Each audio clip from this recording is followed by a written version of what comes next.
ಆತ್ಮೀಯರೇ, ಎಲ್ಲರಿಗೂ ನಮಸ್ಕಾರ. 2024-25ನೇ ಸಾಲಿನ 2ನೇ ಸಂಕಲನಾತ್ಮಕ ಮೌಲ್ಯಮಾಪನಕ್ಕೆ ಸಂಬಂಧಪಟ್ಟಂತೆ 5ನೇ ತರಗತಿಯ ಕನ್ನಡ ವಿಷಯದ ನೀಲನಕ್ಷೆ, ಲಿಖಿತ ಪ್ರಶ್ನೆ ಪತ್ರಿಕೆ, ಮೌಖಿಕ ಪ್ರಶ್ನೆ ಪತ್ರಿಕೆ ಹಾಗೂ ಉತ್ತರ ಪತ್ರಿಕೆಗಳೊಂದಿಗೆ ನಾನು ಈ ದಿನ ಹಾಜರಾಗಿದ್ದೀನಿ. ಈ ವಿಡಿಯೋದ ಕೊನೆಯಲ್ಲಿ ಈ ಪ್ರಶ್ನೆ ಪತ್ರಿಕೆಗಳನ್ನು ನೀವು ಯಾವ ರೀತಿ ಡೌನ್ಲೋಡ್ ಮಾಡ್ಕೋಬೋದು ಅನ್ನೋ ಮಾಹಿತಿಯನ್ನು ಕೂಡ ಹೇಳ್ತಾ ಹೋಗ್ತೇನೆ. ಮತ್ತೆ ಕೆತ್ತಡ ಬನ್ನಿ, ಪ್ರಶ್ನೆ ಪತ್ರಿಕೆ ಉತ್ತರ ಪತ್ರಿಕೆ ಯಾವ ರೀತಿ ಇದೆ ಅಂತ ನೋಡ್ತಾ ಹೋಗೋಣ.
ಇದಿಷ್ಟು 2ನೇ ಸಂಕಲನಾತ್ಮಕ ಮೌಲ್ಯಮಾಪನ ಕನ್ನಡ ವಿಷಯಕ್ಕೆ ಸಂಬಂಧಪಟ್ಟಂತೆ 5ನೇ ತರಗತಿಯ ಒಂದು ನೀಲನಕ್ಷೆ, ಲಿಖಿತ ಪ್ರಶ್ನೆ ಪತ್ರಿಕೆ, ಮೌಖಿಕ ಪ್ರಶ್ನೆ ಪತ್ರಿಕೆ ಹಾಗೂ ಉತ್ತರ ಪತ್ರಿಕೆಗಳ ಒಂದು ಮಾಹಿತಿಯಾಗಿತ್ತು.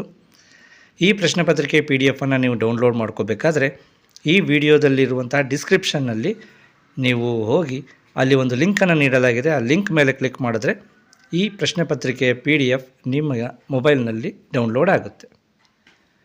ಮುಂದಿನ ವಿಡಿಯೋದಲ್ಲಿ ಮತ್ತೊಂದು ವಿಷಯದೊಂದಿಗೆ ನಿಮ್ಮನ್ನು ಭೇಟಿಯಾಗ್ತೇನೆ.